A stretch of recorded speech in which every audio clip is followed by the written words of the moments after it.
ඕස්ට්‍රේලියාවේ පදිංචිව සිටින නදීසා අමරසිංහ දරුවාගේ කාරණා හරියාකාර සඵල වීම නිසා ඉතින් ඒ දරුවා දේවාලයට කඩවර සෝන්කාලි දේවාලයට මේ සීනුව පූජා කරා.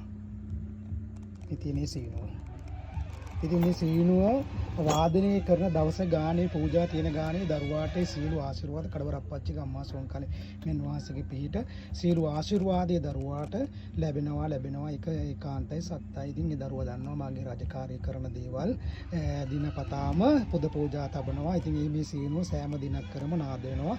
ඉතින් ඒ දරුවාට කඩවර අප්පච්චි අම්මා සෝන්කාලි මෙන් වාසගේ පිහිටයි. ඕස්ට්‍රේලියාවේ පදිංචිව සිටින නදීසා අමරසිංහ දරුවාගේ කාරණා හරියාකාර සඵල වීම නිසා ඉතින් ඒ දරුවා දේවාලයට කඩවර සෝන්කාලි දේවාලයට මේ සීනුව පූජා කරා.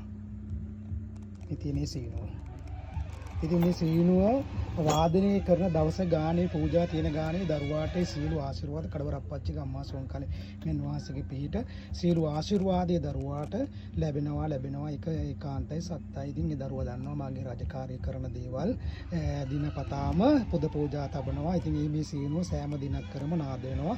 ඉතින් ඒ දරුවාට කඩවර අප්පච්චි අම්මා සෝන්කාලි මෙන් වාසගේ පිහිටයි.